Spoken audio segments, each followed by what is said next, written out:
kita akan mulai masuk ke chapter 3. Nah, salah satunya nanti ada dalam perhitungan Dupont analisis ya. Nah, ini kita sudah masuk ke chapter 3 mengenai bekerja dengan laporan keuangan. Ya, yang tadi ya, laporan keuangan yang selalu kita bahas tuh itu aja. Balance sheet dan income statement. Dua itu aja memang pegangan kita. Nah, kalau kemarin sudah mencoba latihannya adalah kamu berhitung, masukkan angka. Nah, sekarang yang di chapter 3 ini adalah bagaimana dari angka-angka itu kita bisa menilai, menganalisa. Ya, ini gunanya apa? Ya, kita akan melakukan analisa rasio keuangan. Biasanya digunakan terlebih oleh kreditor. Ya, jadi jika misalkan perusahaan kita membutuhkan dana, nah biasanya orang yang akan membantu kita itulah yang disebut dengan kreditor. Dia yang mau meminjamkan modal. Ya. Nah, kalau dia mau meminjamkan modal, mereka harus melihat laporan keuangan kita dulu. Nah, bukan hanya dilihat dari ini labanya begini, berarti perusahaannya bagus nih gitu. Seperti yang kemarin kan kita melihatnya dari sisi labanya saja. Tidak, tapi ternyata banyak analisanya dalam gitu ya. Nah, salah satunya adalah mereka melihat secara jangka pendek dulu. Pada saat mereka mau mengambil keputusan, mereka melihat perhitungan yang jangka pendek dulu ya, namanya short term solvency. Ya, hitungan-hitungan jangka pendek. Ya, apa saja di sini ya? Kalau di sini rasio untuk melihat pembayaran tagihan jangka pendek, fokusnya itu adalah current asset dan current liability, harta lancar dan hutang lancar. Namanya juga jangka pendek, jadi yang betul-betul cair. Nanti dari harta lancar dan hutang lancar ini, mereka bisa mengambil keputusan. Kayaknya perusahaan ini bisa kita bantu nih, atau kayaknya perusahaan ini tidak bisa kita bantu. Nah, dari mana keputusan itu? Kita akan lihat satu-satu. Ya, yang pertama adalah ini, current ratio. Ya. Di current ratio, hitungannya adalah current asset dibagi dengan current liabilities. Ya. Yang dipakai neraca. Nah, ini dia. Ya, yang dipakai ini neraca. Aduh, angkanya berubah ya.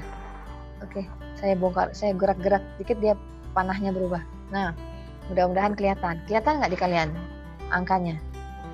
Kelihatan ya? Mudah-mudahan ya? Iya, Bu, mudah-mudahan. Nah, current ratio ini bisa diambil dari current asset dibagi dengan current liabilities. Harta lancar dibagi dengan hutang lancar.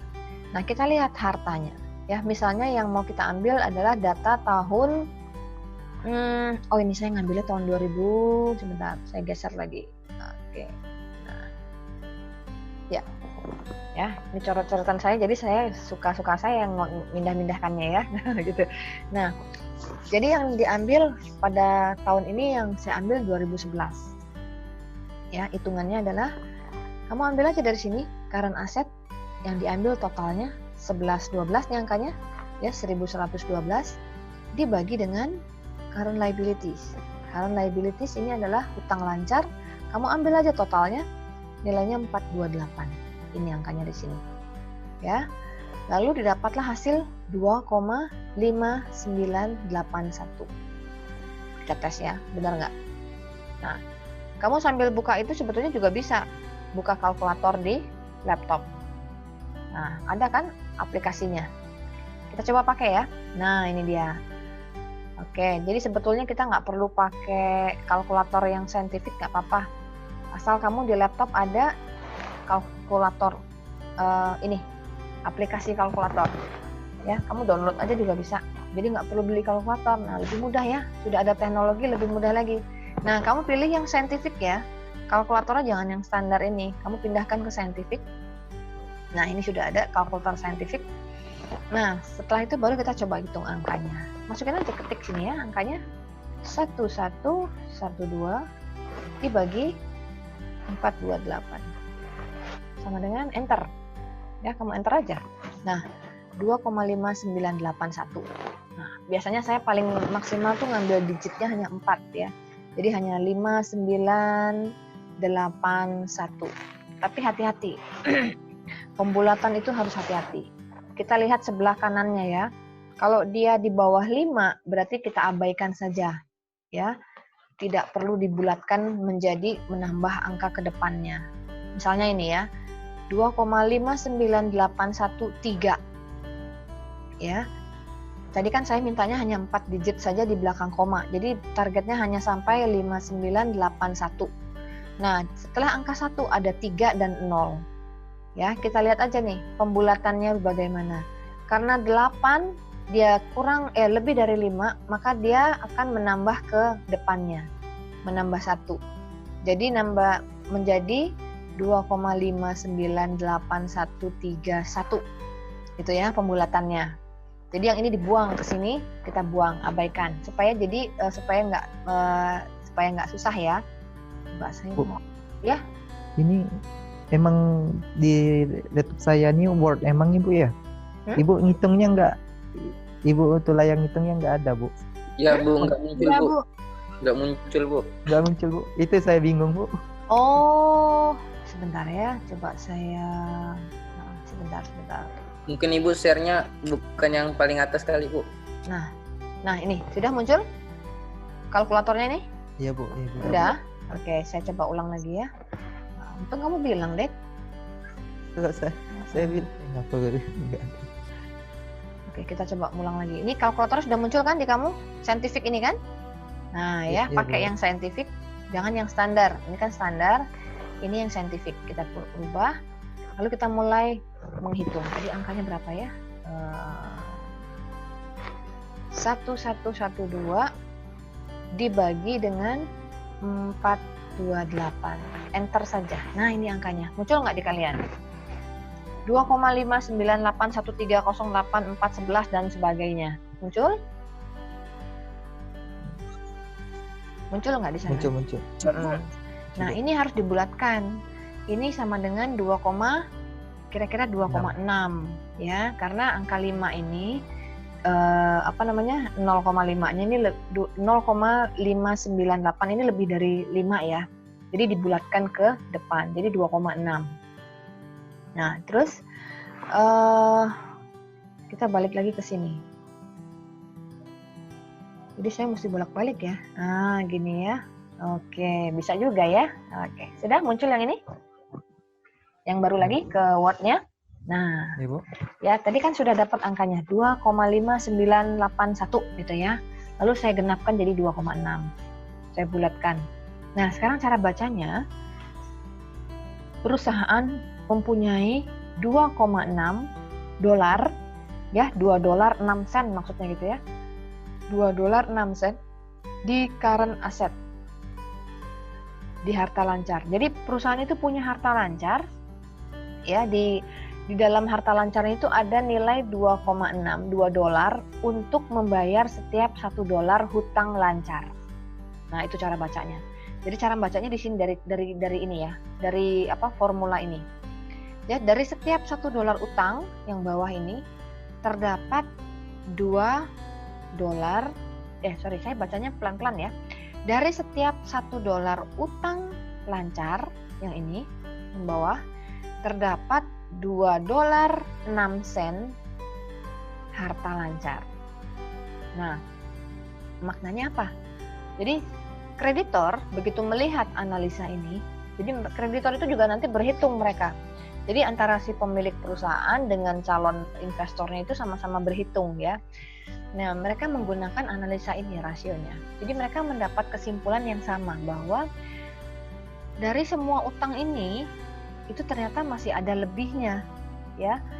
Dari utang yang $1 ini saja, $1 utang yang ada di sini, itu ternyata masih terdapat lebih sekitar $2.06 ya. Setiap $1 utang, ini kan utangnya totalnya sebetulnya 400 ya. Itu masih lebih ternyata dari nilai di asetnya ini masih ada kelebihan setiap $1 ya. Setiap per $1 itu masih ada kelebihan $2.06. Nah, buat kreditor apa maknanya? Nah, bagi kreditor jangka pendek ya, bagi mereka ini makin tinggi nilai rasio ini, itu makin lebih baik, ya. Karena apa? Artinya si kreditor ini akan yakin bahwa orang yang mau dibantu ini dia punya uang lebih gitu. Ya, kenapa kalau dia punya uang lebih? Ya berarti kalau dia pinjamkan dia bisa bayar gitu intinya. Misalnya suatu saat dia minta secara cepat, oke, saya minta untuk kalau bisa besok uang saya dibayarkan ya. Nah, mereka nggak khawatir. Kenapa? Karena masih punya kelebihan di sini. Ya, dari $1 utangnya, dia itu masih punya 2,6 harta. Intinya kan, yang utangnya cuma 1, ternyata di asetnya tuh masih ada 2,6, masih lebih kan? Jadi masih punya cadangan untuk membayar utangnya. Gitu. Ya, itu cara membacanya. Ya. Nah, kalau bagi perusahaan semakin tinggi angka rasionya, ini juga makin liquid berarti harta mereka. Asetnya itu makin liquid. Artinya apa? Buat mereka enak, nyaman karena mereka terhindar dari stres keuangan karena asetnya makin liquid, ya. Jadi kalau buat perusahaan dan bagi kreditor, nilai current ratio yang makin tinggi itu merupakan nilai yang baik, ya, menguntungkan buat perusahaan, menguntungkan juga buat kreditor. Dari current ratio ya, cara menghitungnya. Nah, current ratio yang minimal itu dia mintanya itu paling tidak 1, ya. Seperti kalau dalam jual beli, ya, kita mengeluarkan 1, kita juga dapatnya 1, gitu istilahnya minimalnya ya. Jadi seperti Pak-Po gitu ya. Jadi kalau kita punya harta 1, lalu kita diminta bayar $1, kita masih bisa bayar gitu ke si kreditor, ya.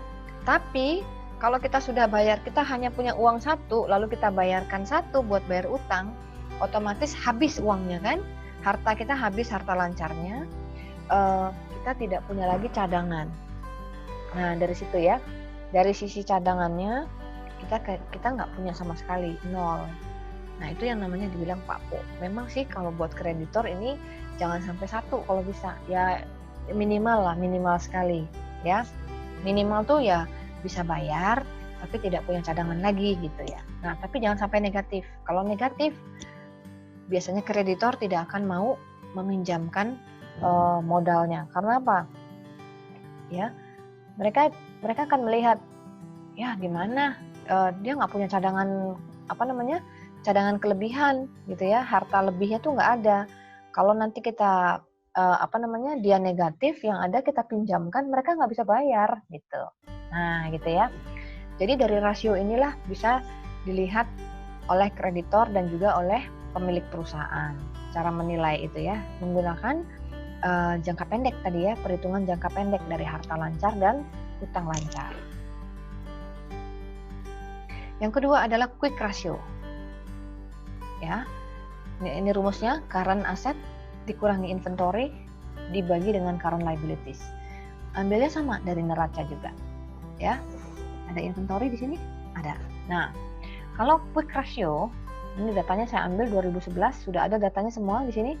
Ada current asset, nilainya adalah ini, ya, saya pindahkan ke sini. Inventory-nya juga ada, nilainya 553, ya. Ini yang saya ambil dari 2011 ya.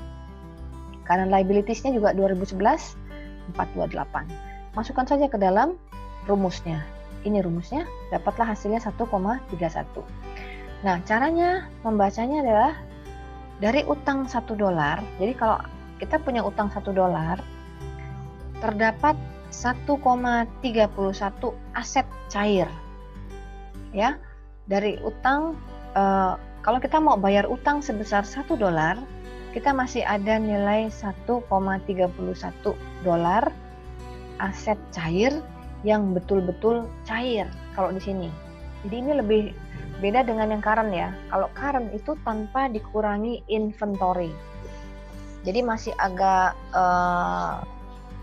pencairannya itu masih lebih lama dibanding yang ini. Kalau ini betul-betul yang quick, cepat ya, dalam kondisi cepat. Kenapa di sini tanpa persediaan? jadi nilai persediaannya ini dibuang dulu di sini. Dibuang itu maksudnya dikurangi gitu ya. Jadi dari perhitungan yang tadi itu, yang perhitungan yang ini sama, current sama kan? Di sini sama, cuman bedanya ditambahkan di sini. Dikurangi dengan inventory. Kalau ini dia inventory-nya tidak dibuang dulu gitu ya. Nah, ini biasanya lebih lama periodenya pembayarannya. Kalau yang nomor 2, ini betul-betul cepat. Jadi kalau misalnya persediaan itu biasanya itu agak sulit dicairkan. Ya, karena namanya juga stok barang kan, kita punya persediaan. Kita butuh waktu ya. Jadi makanya kalau mau menghitung yang dalam perhitungan yang sangat cepat, persediaan itu harus disingkirkan dulu.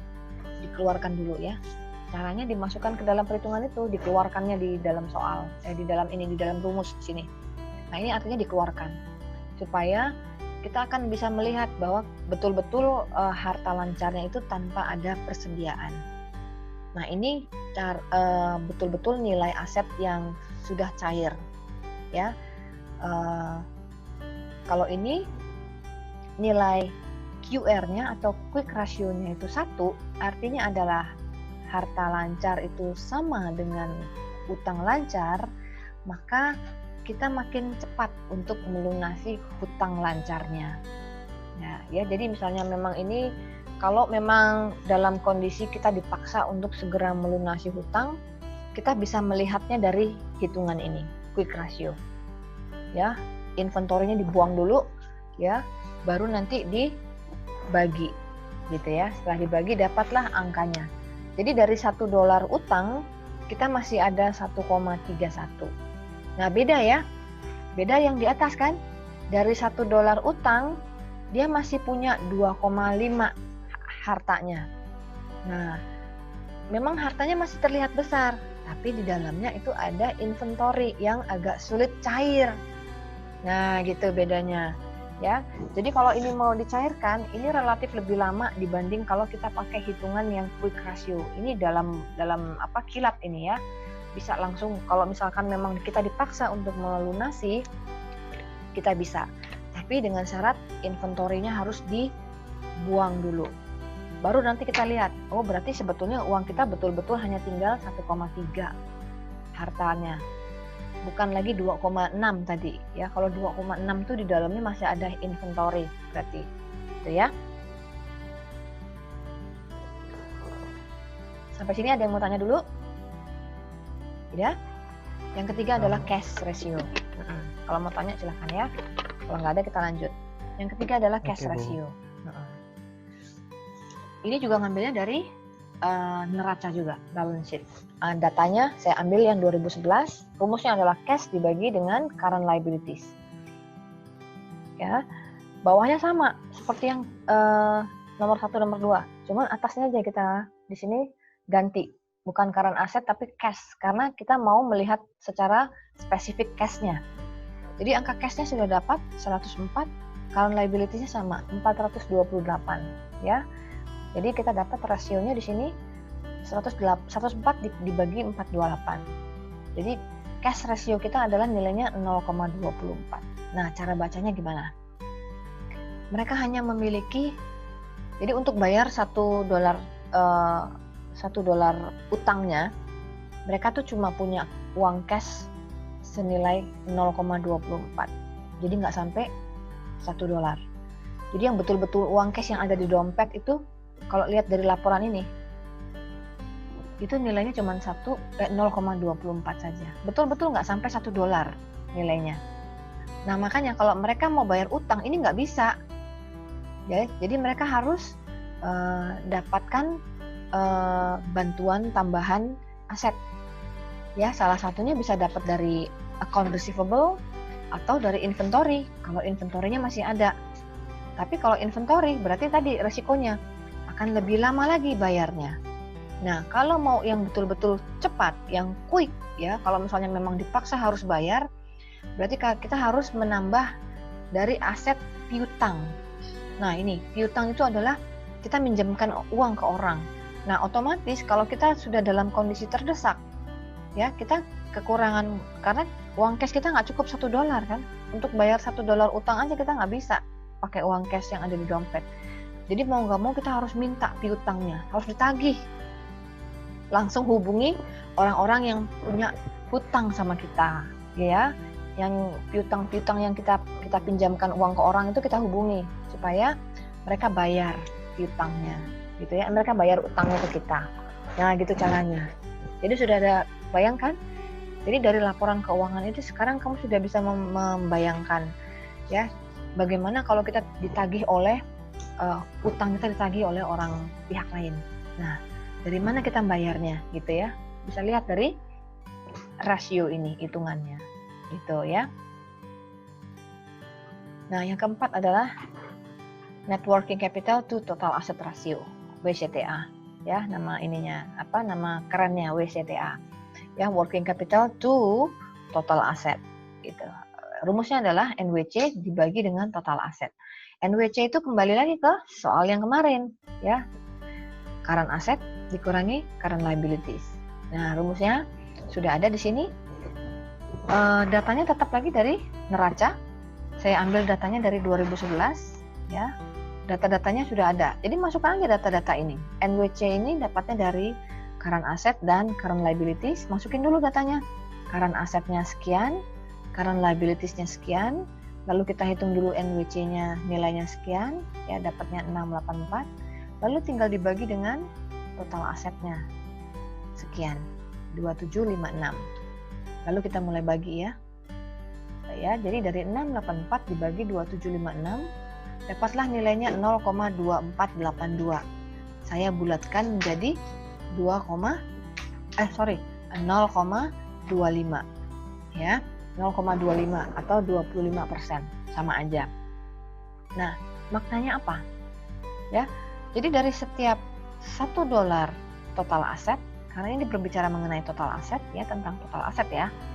Jadi dari setiap $1 total aset kita, total asetnya ada yang di sini, ya. Dari 2.756 $2.756 itu, ya, $1 saja yang dimiliki itu di dalamnya terdapat $0,25. Jadi nggak sampai $1, ya. Itu modal kerja. Nah, jadi maknanya gimana nih cara memahaminya? Ya, dari $1 aset, ya. Kita pakai $1 ya, lebih mudah gitu ya. Dari $1 asetnya saja, itu di dalamnya itu ada $0,25. Jadi nggak sampai $1 ya, hanya 25 sen. Ya, jadi dari $1 total aset, itu di dalamnya ada 25 sen modal kerja. Ya, jadi 25 sennya itu yang akan kita gunakan sebagai modal kerja harian. Nah, gitu. Nah, ini ada standar ukuran WCTA, ya. Katanya kalau 16 sampai 21% itu baik. Nah, kita di sini hasil hitungannya di 25. Di sini 21% sampai 40% itu sebetulnya di atas standar. Tapi masih bisa ditolerir.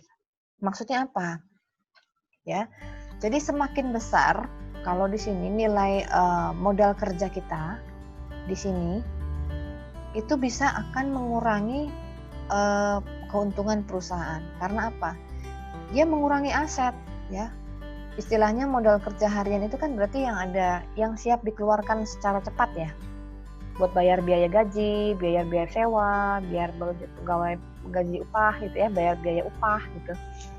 Itu uangnya harus yang cair, modal kerja yang cair gitu ya. Nah, kalau ini nilainya besar, di sini nilainya besar, otomatis aset kita yang dalam bentuk aset fix aset ataupun yang harta tetap, misalnya seperti gedung gitu ya, itu jadi berkurang karena duitnya dialokasikan sebagai modal kerja harian gitu ya. Nah, kalau kita tidak punya aset dalam bentuk gedung ataupun dalam bentuk pabrik misalnya ya, otomatis bisa mengurangi keuntungan, ya. Yang itu seperti yang di awal kemarin, kalau kita tidak punya gedung sendiri, otomatis kita kalau misalkan berproduksi, kita harus membayar biaya sewa gedung. Ya, itu akan mengurangi ya, mengurangi keuntungan. Jadi kalau ada keuntungan otomatis kita harus sisihkan untuk membayar biaya sewa. Beda kalau kita punya gedung sendiri, kita tidak perlu mengeluarkan biaya sewa gitu ya. Jadi keuntungannya kita bisa dapat penuh gitu ya. Secara profit kita akan lebih penuh dapatnya. Nah gitu. Jadi kalau untuk kreditor, dia akan melihat di sini juga, melihat asetnya.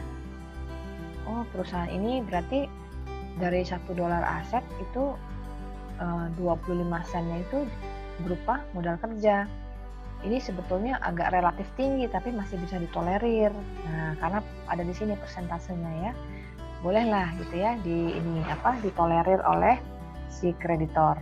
Tapi kalau sudah sampai 40%, di atas 40% ini biasanya si kreditor itu akan berpikir lagi karena apa? Wah, berarti mereka keuntungannya akan lebih kurang ya, akan lebih sedikit gitu ya.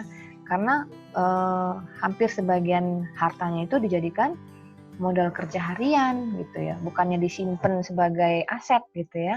Nah, gitu.